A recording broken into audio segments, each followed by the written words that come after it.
Captain Radcliffe. Concentrate on the Union. Radcliffe's tank platoon included a trio of Harasser missile platforms, 2 fitted out with SRM launchers, the third mounting a heavier LRM system.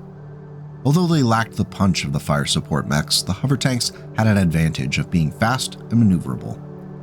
They could get in close, take their shots, and withdraw again quickly before the dropship gunners could react. Or at least that was the plan. Combined with sustained fire from Carlisle's Archer, they would certainly make the crew of the Union class notice the Legion. While battlemechs may win the wars of the 31st and 32nd centuries, the peace is secured with tanks and infantry. From the Demolisher, Patton, Pike, and even the wily Savannah Master, the tanks and vehicles of the inner sphere and periphery are the workhorses that your everyday citizen and planetary militia member is likely to deal with far more frequently than battlemechs. When the 30-ton Gallion light tank was first produced in 2692, its success as a speedy vehicle that could apply its modest laser weaponry in a rapid response to a threat was impressive. However, as the platform matured, it became obvious to the Gallion's manufacturer, Brooks Inc., that there was an opportunity to create a supporting unit that could be offered to buyers. Another light vehicle of similar capabilities, yet different weapons loadout, would provide battlefield commanders more flexibility in the composition of their forces. It would also mean selling a lot more vehicles. During the 27th and 28th centuries, Brooks Incorporated was just one of many arms manufacturers located within the Free Worlds League. Most known for their Gallion, they also produced a wide variety of other general-use technical parts used in many other designs. This included the Star Slab armor series, which was used in their own vehicles, but also exported and used on vehicles and battlemechs such as the Locust. For their new light vehicle, engineers were allowed to push the boundaries of their company's capabilities. It was this freedom which resulted in embracing a hovercraft design. Weighing in at 25 tons, the vehicle would be given the descriptive name Harasser Missile Platform, and would be able to travel faster than most battlemechs at the time, and be able to cross onto bodies of water which would bog down tracked or wheeled vehicles. With the help of a commissioned order from the Free Worlds League, the Harasser would see prototyping and full-scale production by 2811. Built around a GM120 Classic II internal combustion engine, the Harasser could reach a top speed of 162 km per hour, which was 15 hexes for those of you playing the tabletop game at home. The vehicle's speed was the key to both its offensive punch as well as the only salvation, as the 1.5 tons of Star Slab 2 armor left the vehicle extremely vulnerable to incoming fire. Anything beyond the strength of a medium laser was sure to puncture the Harasser's hide and ruin the day for the 2 squishy crewmen inside. With the goal of keeping the Harasser's price down and to make the vehicle easier to manufacture, it would share several of the electronics and other hardware systems of the Gallion. However, unlike the Gallion's energy weapon focus, the Harasser was armed with 2 sure-shot Mark 6 short-range Missile 6 launchers, along with 2 tons of ammunition in the vehicle's body. There was originally an attempt to add a backup fire control system for the Harasser so that a commander could align and then realign the turrets for more accurate fire. However, there were so many reported issues and bugs with the system that the earliest Harassers with that feature were recalled and had the system disabled.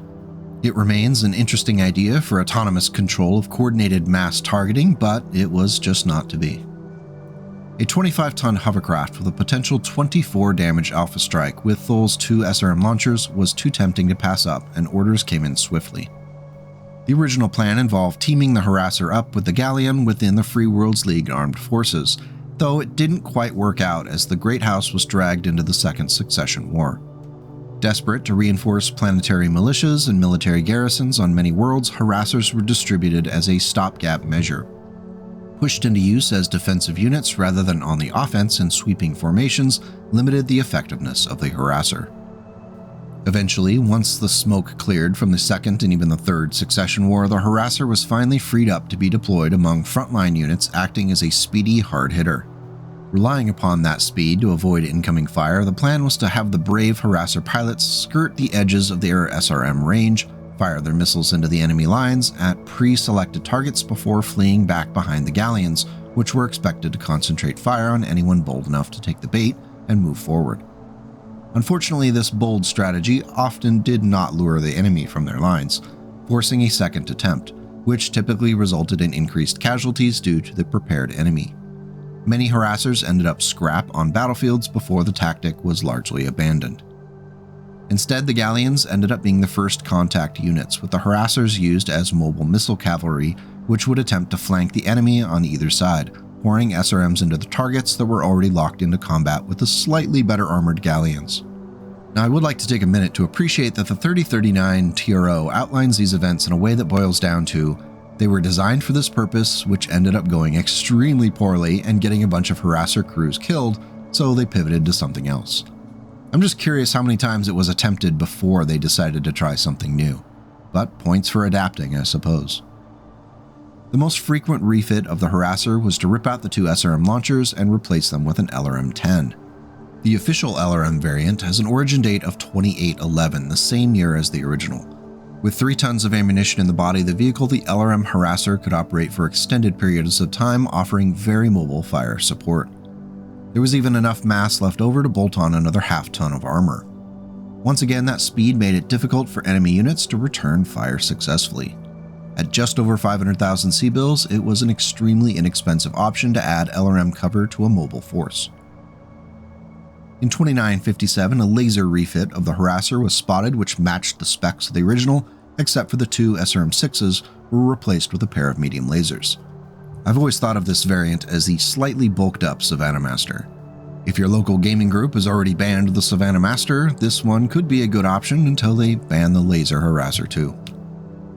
Our last old school variant is the Flamer Harasser, which showed up on the scene in 2851. This Harasser added an additional ton of armor to the frame, bringing the total up to 2.5 tons. This bulkier, slightly tougher Harasser paid for it by downgrading the 2 SRM-6s to SRM-4s. This left enough room for a vehicle flamer, which was placed in the turret, along with the short-range missile launchers. A single ton of ammunition in the body allowed for 20 shots with that flamer. While it does provide the Harasser with some flexibility when dealing with infantry and light vehicles, some might not want to give up that short-range missile DPS. In the action-packed 3020s, a new Harasser variant hit the scene nicknamed the Mini Peggy. It also had 2.5 tons of armor spread in 8-point amounts around the vehicle, but it was otherwise the same structurally as the earlier versions. Intended to be used as a speedy scouting unit, the SRM-6s were downgraded to SRM-4s to free up enough space for a remote sensor dispenser package. This improved the Mini Peggy's ability to detect and paint units through the use of possible 30 deployable sensors, which could be left behind as the vehicle traveled. The nature of those sensors could be infrared, seismic, or even electromagnetic, depending upon the needs of the battlefield commander.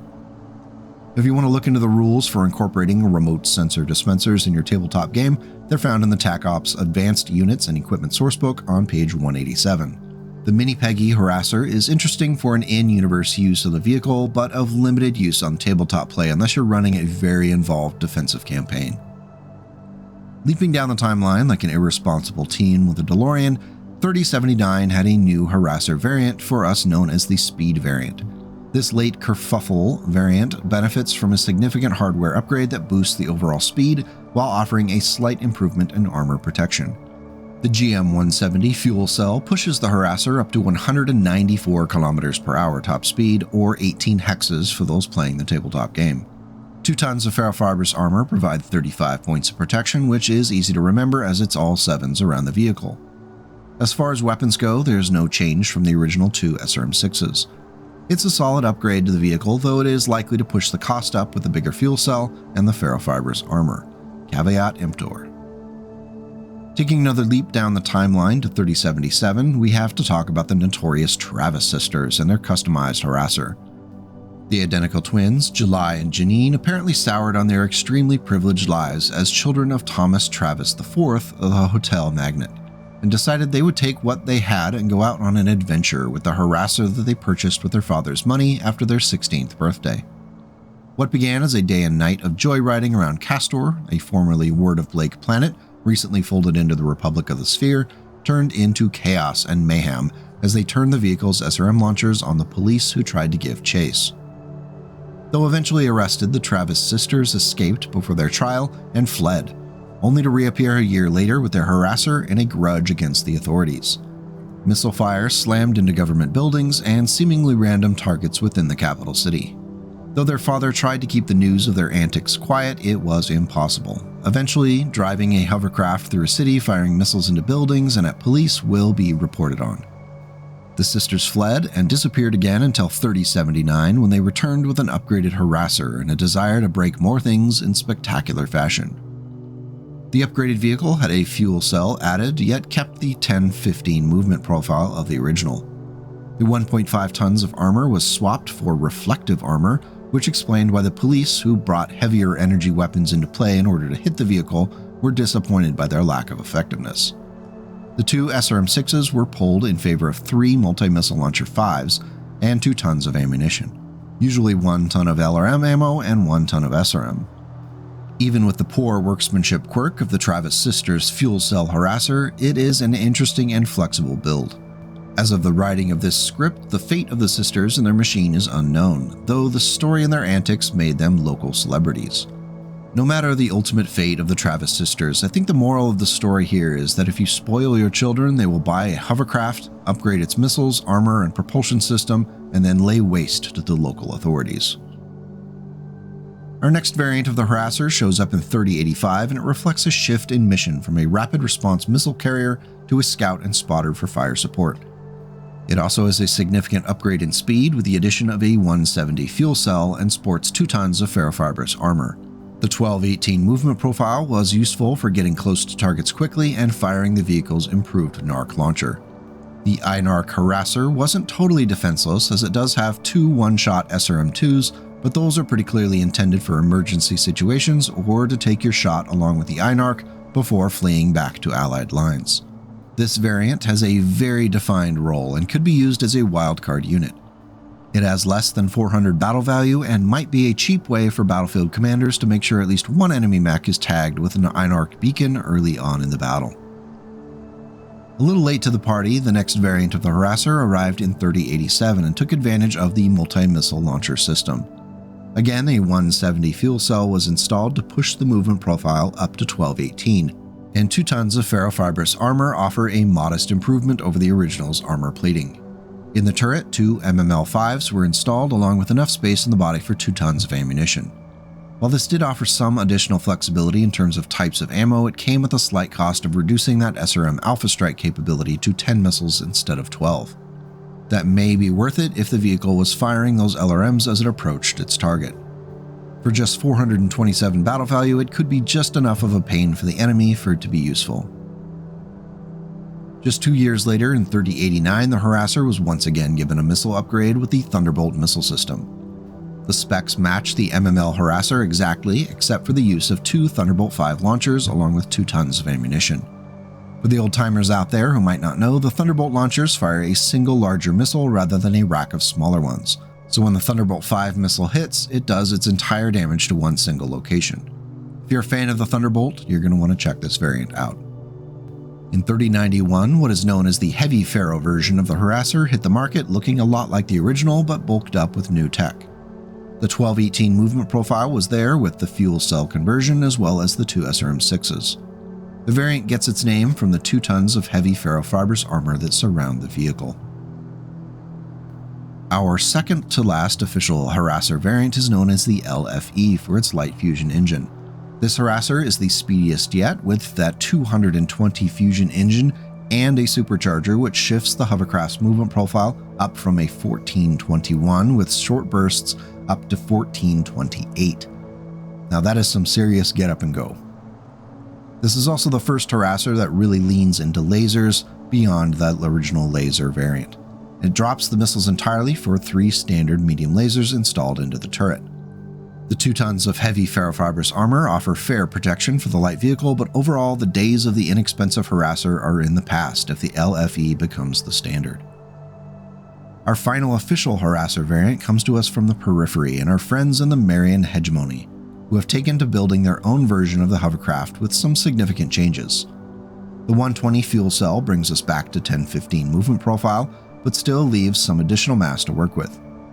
2.5 tons of ferrofibrous armor provide 9 points of protection across most of the hovercraft. The SRMs were retired in favor of a medium-range 20 missile system, aided by an Apollo fire control system. These MRMs pack a fair punch out to 15 hexes, which can actually help the Harasser stay alive in the battle by avoiding closing in on the short range. Finally, a target acquisition gear system was installed to allow the Marian Harasser to act as an artillery spotter. If you're like me and need a reminder, the Apollo fire control system negates that -1 for accuracy of the medium-range missiles, but at the cost of having to subtract 1 from the cluster hits table roll. Overall, the Marian Harasser is pretty solid. I think I would take it into battle. Even though there are plenty of options here for various Harassers and weapons configurations, I did still want to try making my own for a totally unofficial Mechfrog variant. I noted that there was no clan version of this vehicle in the official entries, so in order to fix that, the MF will be a clan tech refit.